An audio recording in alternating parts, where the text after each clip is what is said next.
La muerte de Moisés dejó un vacío en los corazones de los israelitas. Durante 40 años, él había sido su guía, su legislador, su pastor.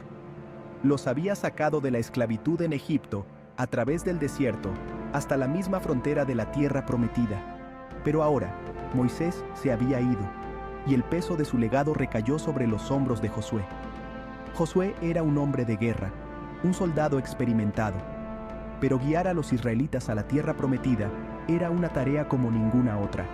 Era una tierra habitada por tribus feroces y ciudades fortificadas. Sin embargo, Josué no se dejó intimidar. Llevaba dentro de sí la fe inquebrantable de Moisés. Josué reunió a las tribus de Israel y se dirigió a ellos con palabras de fuego y fe. Les recordó el pacto que Dios había hecho con sus antepasados. Habló de las batallas que enfrentarían, de los desafíos que les esperaban. Pero a través de todo esto, les aseguró la presencia inquebrantable de Dios. Los israelitas escucharon, sus corazones conmovidos por las palabras de Josué. Habían presenciado de primera mano los milagros que Dios había realizado a través de Moisés. Ahora depositaban su confianza en Josué, listos para seguirlo hacia lo desconocido. La tierra prometida les llamaba, una tierra de esperanza y promesa. El viaje que tenían por delante pondría a prueba su valentía y su fe. Pero con Josué al mando, estaban preparados para enfrentar lo que les deparara el destino. Llevaban el arca de la alianza, un símbolo de la presencia de Dios entre ellos. Eran el pueblo elegido, destinado a heredar la tierra prometida a sus antepasados. Cruzar el río Jordán sería su primera prueba, un acto simbólico de entrar en la tierra prometida. Las aguas se dividieron ante ellos, tal como lo había hecho el Mar Rojo para Moisés. Los israelitas cruzaron sobre tierra seca, con los corazones llenos de asombro y maravilla. Estaban iniciando un nuevo capítulo en su historia, lleno de peligros y promesas. La tierra que tenían ante sí era suya para conquistarla, pero requeriría una fe y valentía inquebrantables. La ciudad de Jericó se alzaba como un obstáculo formidable. Sus altos muros eran un testimonio de su inexpugnabilidad.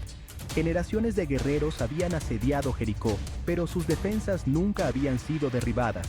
Ahora, Josué se enfrentaba a esta imponente fortaleza, sabiendo que su captura era esencial para su avance hacia la tierra prometida. Los israelitas habían presenciado innumerables milagros en el desierto, pero la conquista de Jericó parecía un desafío insuperable.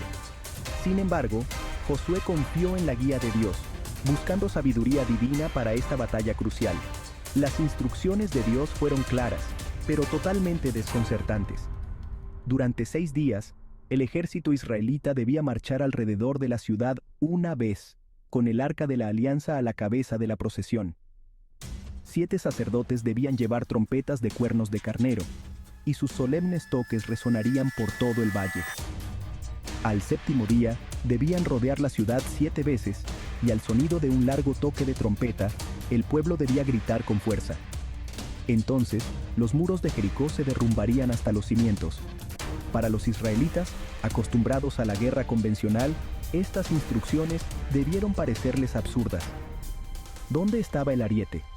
¿Dónde estaban las torres de asedio? ¿Dónde estaba la brillantez estratégica de un comandante militar experimentado? Sin embargo, su fe en Dios había sido templada en el fuego de la adversidad. Habían aprendido a confiar en lo invisible, a creer en lo imposible. Así que obedecieron. Durante 6 días, el ejército israelita marchó alrededor de Jericó. Sus pasos eran un silencioso redoble de tambor contra los imponentes muros. Los habitantes de Jericó observaban desde sus murallas.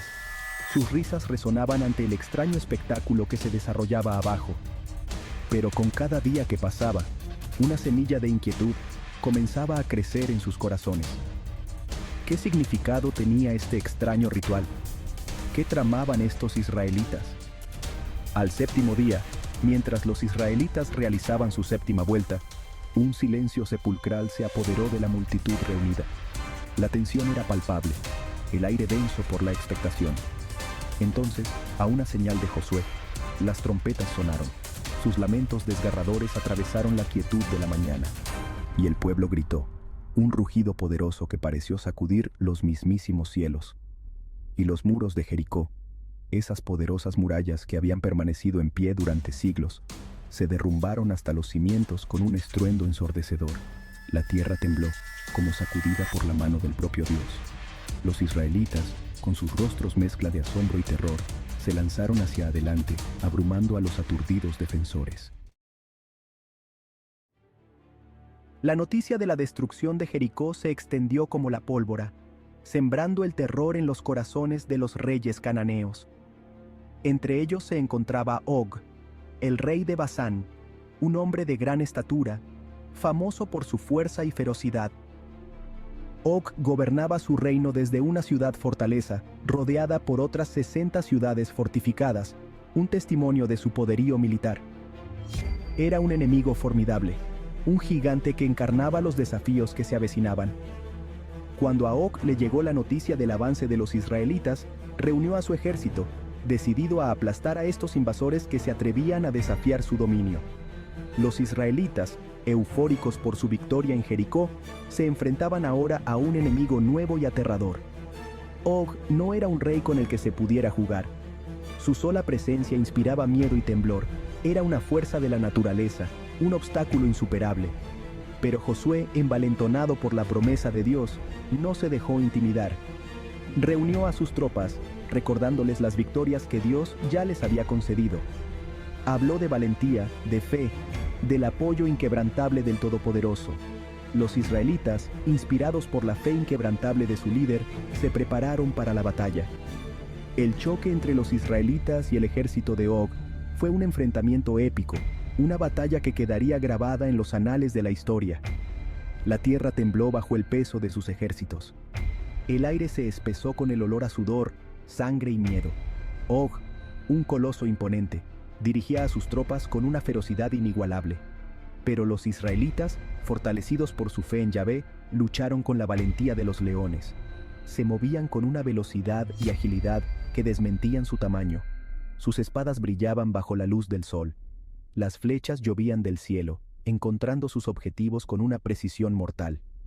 Justo cuando la marea de la batalla parecía girar a favor de Og, Josué, guiado por la inspiración divina, dio una orden audaz. Ordenó a sus tropas que apuntaran al rey gigante, que concentraran sus ataques en aquel cuya derrota desmoralizaría a todo su ejército. Los israelitas, con su valentía renovada, se lanzaron hacia adelante. Sus gritos de desafío resonaron por todo el campo de batalla. Rodearon a Og. Sus flechas encontraron puntos débiles en su armadura. Sus espadas pusieron a prueba sus defensas.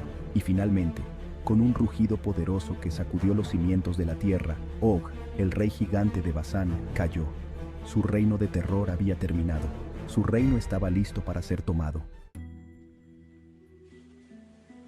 La derrota de Og infundió un nuevo sentimiento de confianza en los israelitas. Se habían enfrentado a un gigante y habían salido victoriosos.